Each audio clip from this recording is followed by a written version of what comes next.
დადგა დრო მოვიწვიოთ ჩვენი სტუმარი, დერმატოვენეროლოგი ბატონი ზაზა თელია. და ასევე ავერსის წარმომადგენელი ქალბატონი სოფო ლათათი. მოგესალმებით.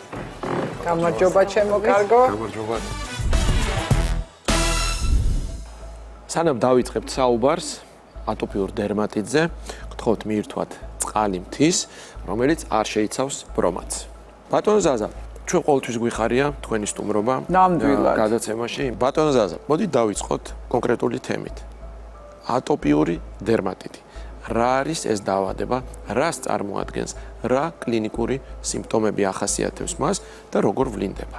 პირველ რიგში, სამწუხაროდ გვიწევს ამაზე საუბარი ტერმინოლოგია. მოგეხსენებათ, მედიცინაში ხშირად არასწორად გამოიყენება ხოლმე ტერმინები. განვითარებული საზოგადოება, მათ შორის დერმატოლოგთა ასოციაციები, თანხმდებიან უკვე მრავალი წელია, რომ ამ დიაგნოზს ჰქვია ატოპიური დერმატიტი და არა ნეიროდერმიტი. დღეისათვის თანხმდებით, რომ ამას ჰქვია ატოპიური დერმატიტი, ეს არის კანის ქრონიკული, არაგადამდები, ანთებითი დაავადება, რომელსაც ახასიათებს რემისიისა და რეციდივის შემთხვევები და იგი მიმდინარეობს ქრონიკულად და პირველი წამყვანი ნიშანი ამ დაავადებისა, რომელიც პრაქტიკულად პაციენტებისთვის არის ძალიან შემაწუხებელი, ეს არის აუტანელი ქავილი და განსაკუთრებით მოგეხსენებათ ატოპიური დერმატიტი უფრო ხშირად გვხვდება ბავშვთა ასაკში, პედიატრიულ ასაკში და ასეთი დაავადებით დაავადებული ბავშვები ფსიქოემოციური ფონი არის მკვეთრად გაუარესებული და არა მარტო ბავშვების მინდა გითხრათ, ასევე მშობლებისა. მათი ძილის რეჟიმი დარღვეულია, მათი ცხოვრების ხარისხი დაქვეითებულია, რადგანაც აქ არ არის მხოლოდ საუბარი იმაზე, რომ კანი ვიზუალურად არის დაზიანებული. აი ჩვენ ხშირად ვადარებთ ხოლმე ორ კანის ქრონიკულ დაავადებას ერთმანეთს, ხო, მოგეხსენებათ, აი ფსორიაზი ვიზუალურად უფრო შესახედაობით არის უფრო ცუდი შესახედაობის, ატოპიური დერმატიტი ნაკლებად, მაგრამ განსხვავება მათ შორის ის არის, რომ ატოპიურმა დერმატიტმა იცის აუტანელი ძლიერი ქავილი, ხოლო ფსორიაზმა ქავილი არ იცის და რაც არ უნდა გასაკვირი იყოს, აი ატოპიური დერმატიტი უფრო მძიმე დაავადებად ითვლება დღეისათვის დერმატოლოგიაში. ფაქტორები, რომელიც უფრო ამწვავებს დაავადების მიმდინარეობას, ამაზე რომ ვიმსჯელოთ. თქვათ არის თუ არა სეზონური ხასიათი? ატოპიური დერმატიტი არის ფილაგრინის გენის მუტაციის შედეგად განპირობებული გენეტიკურად დეტერმინირებული დაავადება. მარტივად გასაგები რომ იყოს ჩვენი კანის კორნეოციტები, რომელიც არის სულ ზედაშრე კანის, მათი ერთმანეთთან ინტეგრაციის შეწებების უნარი არის დაკარგული, ამის ხარჯზე კანი კარგავს სითხეს აორთქლების ხარჯზე. და ასევე გარე ფაქტორებიდან გამაღიზიანებელი ფაქტორები აი ამ კანის ანთებით პროცესს უფრო ამწვავებს და ვიღებთ ზუსტად იმ სურათს, რა სურათზეც ჩვენ ვისაუბრეთ 2 წუთის წინ.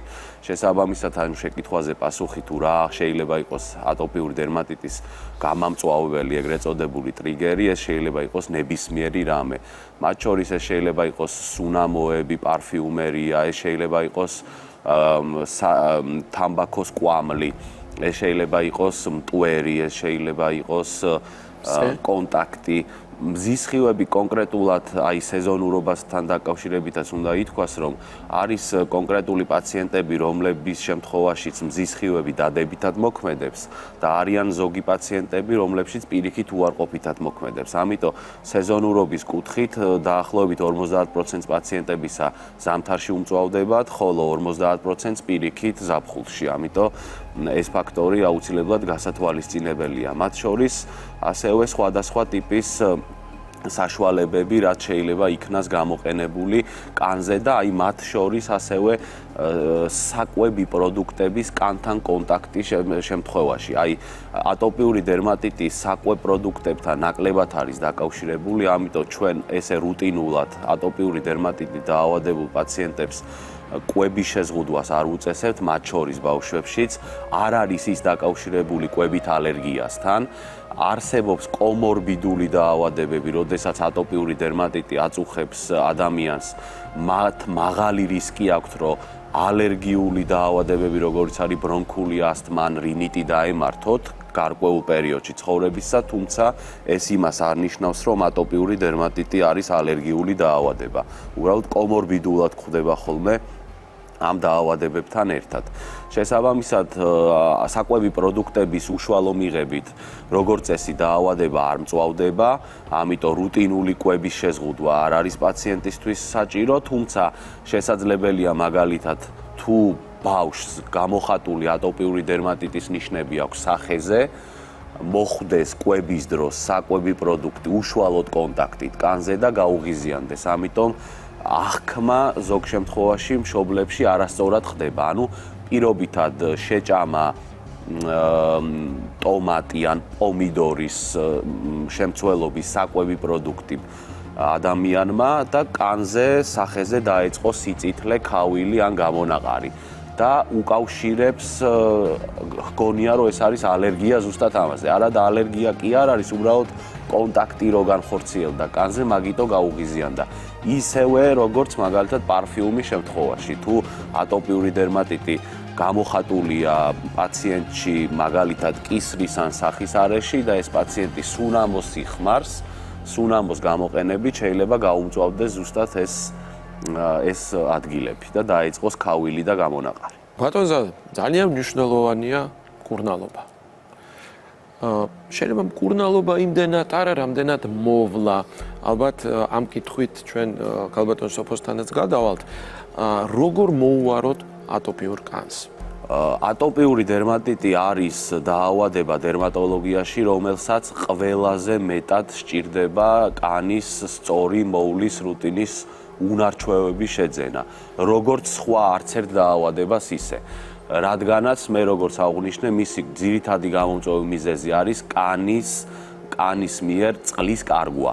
შესაბამისად, რა თქმა უნდა, მკურნალობის ქვაკუთხედი არის მკურნალობა კონკრეტული მედიკამენტებით, შეიძლება იყოს ადგილობრივი გარეგანი გამოყენების მალამოები ან სისტემური წამლები, მაგრამ 50% ასევე სწორ მართვაში ატოპიური დერმატიტისა იმისათვის, რომ აი ეს რეციდივის ეპიზოდები მინიმალურამდე დავიყვანოთ, არის ზუსტად აი ეს სწორი skin care, ანუ კანის მოვლა.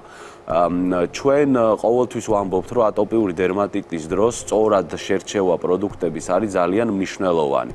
თუ ჩვენ ვამბობთ, რომ ატოპიური დერმატიტის გამომწვევი მიზეზი არის კანის მიერ წყლის კარგვა, შესაბამისად ლოგიკურად ჩვენ უნდა გამოვიყენოთ ისეთი პროდუქტები, რომლებსაც ერთის მხრივ აქვს წყლის მოზიდვის უნარი, ჩვენ ამას ჰუმექტანტებს ვეძახით, ჰიდრატორები იგივე, ჰიდრატაცია არის წყლის მიღება, ხო? და არის კონკრეტული ნივთიერებები, რომლებიც ითვლება ჰუმექტანტებად, ანუ თუ ჩვენ ის გამოვიყენეთ კანზე, მას აქვს უნარი, რომ წყლის მოლეკულა მიიზიდოს. და არის კიდე მეორე კატეგორია, რომელსაც ვეძახით ოკლუზიურ საშუალებებს. ოკლუზიური ნიშნავს, რომ კეტავს, ანუ ზევიდან, როდესაც მას ჩვენ გამოვიყენებთ კანზე, მას აქვს წყლის ჩაკეტვის უნარი, ანუ აორთქლებას უშლის ხელს, ასე ვთქვათ. მაგალითად, ჰუმექტანტებია ცნობილი ინგრედიენტები, როგორიც არის გლიცერინი, როგორიც არის შარდოვანა, როგორიც არის ჰიალურონის მჟავა, როგორიც არის ლაქტატის მჟავა. ერთის მხრივ ეს არის ჰუმექტანტები და კარგი იქნება თუ აი ეს ჰუმექტანტები იქნება არა მარტო დამატენიანებელ პროდუქტებში, არამედ დასაბანშიც, იმიტომ რომ ბანაობის დროს რომ ჩვენი კანი წყლით გაიჟღინთა, თუ ჩვენ გამოვიყენებთ ჰუმექტანტების შემცველ დასაბან საშუალებებს, ეს კიდე უფრო მიიზიდავს წყალს ჩვენს კანში, ანუ შეწოვის უნარი იქნება მეტი. ხოლო ოკლუზიური საშუალებების გამოყენება რეკომენდებულია ბანაობის მერე დაუყოვნებლივ. როდესაც უკვე გაჯერებულია ჩვენი კანი წყლით, შეიწოვა წყალი, სწრაფადვე უნდა მოხდეს ოკლუზიური ნივთიერებების შემცველი დამატენიანებლების გამოყენება, რომელიც ჩაკეტავს ამ წყალს ჩვენს კანში და აორთქლებას შეუშლის ხელს. ოკლუზიური საშუალებებია ეგრეთ წოდებული პეტროლიუმი, ანუ ვაზელინი, მინერალური ზეთები, ცერამიდები. მოკლედ რომ შევაფასოთ და შევაჯამოთ, მოვლის ფაქტორს უდიდესი მნიშვნელობა აქვს დასაბან საშუალებას, დამატენიანებელ საშუალებას და იდეალური ვარიანტია თუ ჩვენ ატოპიური დერმატიტის დროს გამოვიყენებთ ისეთ დასაბან და დამატენიანებელ საშუალებებს, რომელიც გაჯერებულია როგორც ჰუმექტანტებით, ასევე ოკლუზიური საშუალებებით და რაც მთავარია, რაც საზოგადოებაში ძალიან უყვართ, სუნი და სურნელოვანი, არ შეიძლება თუ ჩვენ ვამბობთ, რომ საშუალებებს აქვს გარკვეული კარგი კაფიო სუნი, ეს ნიშნავს, რომ ის შეიცავს პარფიუმს და პარფიუმს აქვს პოტენციური გამაღიზიანებელი ეფექტი ჩვენს კანზე, ამიტომ პირველ რიგში უნდა ავარჩიოთ საშუალებები, რომელიც არის პარფიუმ ფრი, ანუ პარფიუმის გარეშე. ქალბატონ სოფო, ალბათ გაგრძელება არის ამ კითხვის, რას გვთავაზობს დღეს ბრენდი ნორევა ატოპიური დერმატიტის მოვლის კუთხით? ბრენდი ნორევა გამოირჩევა პროდუქტების მრავალფეროვანი არჩევანით, კონკრეტულად ატოპიურ დერმატიტისთვის განკუთვნილია ქსეროდიანეს ხაზი, რომელიც კანის დატენიანებას და ტენიანების ხანგრძლივად შენარჩუნებას უწყობს ხელს. ჩვენ როდესაც ატოპიურ დერმატიტზე ვისაუბრეთ, გარდა მაგალითად ვიზუალურად გამოხატული სიმშრალის და დისკომფორტისა, ხშირ შემთხვევაში ამ დაავადებას თან ახლავს ქავილი, რაც ცხოვრების ხარისხს აუარესებს. ქსეროდიანეს ხაზის პროდუქტები ქავილს და გაღიზიანებას ამცირებს კანზე და ბარიერის გაძლიერებას უწყობს ხელს. მნიშვნელოვანია, რომ ზოგადად დამატენიანებელი და დასაბანი საშუალებები შევარჩიოთ სწორად. ხშირ შემთხვევაში ძირითადი აქცენტი მაინც დამატენიანებელ კრემებზე აქვთ ხოლმე გადატანილი და თითქოს დასაბანს იმდენად დიდ მნიშვნელობას არ ანიჭებენ. სინამდვილეში დასაბანი პროდუქტიც ერთ-ერთი მნიშვნელოვანი მოვლის საშუალებაა, რადგან ის არ უნდა შეიცავდეს საპონს, აი მაგალითად ნორევას დასაბანი ზეთი არ შეიცავს საპონს, არ შეიცავს პარფიუმს და კანის დატენიანებას და ბარიერის გაძლიერებას უწყობს ხელს. რა არის აი ნორევას დღევანდელი ჩვენი ბრენდის უპირატესობა? ერთ-ერთი უპირატესობა არის ის, რომ პროდუქტები გამოიყენება როგორც ზრდასრულებში, ასევე ჩვილებში, კანის დატენიანებას და ბარიერის გაძლიერებას უწყობს ხელს და იქ განსაკუთრებულად, რაზეც ხაზი შეგვიძლია გავუსვათ, ქავილს და გაღიზიანებას ამცირებს კანზე. პროდუქტები შეგვიძლია გამოვიყენოთ როგორც სახეზე, ასევე სხეულზე. ასევე აქვს განსხვავებული ტექსტურით კრემები, მაგალითად კრემი, რომელიც უფრო ინტენსიურია და ბალზამი, რომელიც უფრო თხელი ტექსტურით გამოირჩევა. წასმისთანავე იწოვება კანზე და ანიჭებს კომფორტის შეგრძნებას. და რა ასაკიდან შეიძლება ამ პროდუქციის გამოყენება? ჩვილობიდან შესაძლებელია ნორევას ქსეროდიანის ხაზის გამოყენება. გამოიყენება როგორც ჩვილებში, ასევე ზრდასრულებში. ზოგადად ჩვენ თუ ეხლა კონკრეტულად აი ნორევას ქსეროდიანის ხაზზე ვისაუბრებთ, თქვენ შეკითხვასაც ვცემ ამითი პასუხს, რითი არის მაგალითად უპირატესი სხვა პროდუქტებთან შედარებით. იმით არის უპირატესი, რომ მაგალითად ნორევას ქსეროდიანე შეიცავს როგორც ოკლუზიურ საშუალებებს, ნივთიერებებს, ასევე ჰუმექტანტებს, ანუ მასში გლიცერინი ჩედის, გლიცერიანი ჰუმექტანტი, ანუ ჰიდრატორია. ასევე შეიცავს აი მაგალითად შიის კარაქი, რომელიც ვახსენეთ, შიის კარაქი არის ოკლუზიური საშუალება.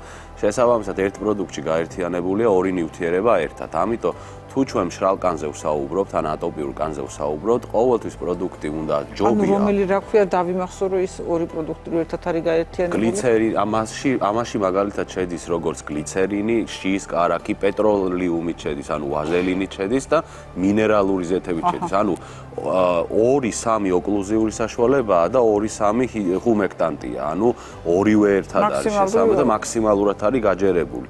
შესაბამისად, ასეთი ტიპის პროდუქტების არჩევა უპირატესად არის საჭირო მშრალი და ატოპიური კანისთვის, მაგრამ ეს იმას არ ნიშნავს, რომ ესეთი ტიპის პროდუქტი მაგალითად არ შეიძლება გამოვიყენო პირადად მაგალითად მე, ან თქვენ როცა ვამბობთ, რომ ჩვენ მშრალი კანი არ გვაწუხებს, იმიტომ რომ კონკრეტულად მაგალითად უპირატესად ზამთრის პერიოდში მაინც კანი სიმშრალისკენ მიდრეკილია, ან იმ ადამიანებში, რომლებიც მაგალითად ზაფხულის პერიოდში დიდი ხნის განმავლობაში იმყოფებიან, მაგალითად ისეთ სეზონზე, ისეთ ადგილას, სადაც არის წყალთან ხშირი შეხება.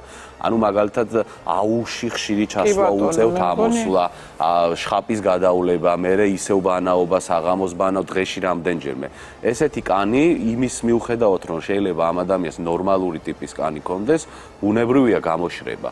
ამიტომ ესეთი ტიპის პროდუქტის გამოყენება ჩვეულებრივი ნორმალური ტიპის კანის შემთხვევაშიც მისაღებია. თუ ჩვენ საუბრობთ, რომ ადამიანს გარკვეული ტიპის პრობლემები აწუხებს, მაგალითად გამონაყრის კუთხით, განსაკუთრებით სახის არეზე, აი იქ მაშინ უნდა მიაქციოს ყურადღება, რომ არ გამოიყენოს კონკრეტული ნივთიერებები, რომლებმაც შეიძლება პირიქით ფორები, ასე ვთქვათ, დაახშოს, როგორც ჩვენ ვამბობთ ხოლმე. დანარჩენ შემთხვევაში თუ პრობლემა არ აქვს ადამიანს, ესეთი ტიპის პროდუქტის გამოყენება ნორმალური კანის შემთხვევაშიც აბსოლუტურად მისაღებია და რაც თავარია უნდა გვახსოვდეს, რომ სამი პროდუქტი, ესე იგი დასაბანი საშუალება, სწორად შერჩეული, დამატენიანებელი და არ დაგვაუწყდეს ასევე მზის დამცავი, რომელიც ასევე მაინც მნიშვნელოვანია. დააბოლობა მზის დამცავით.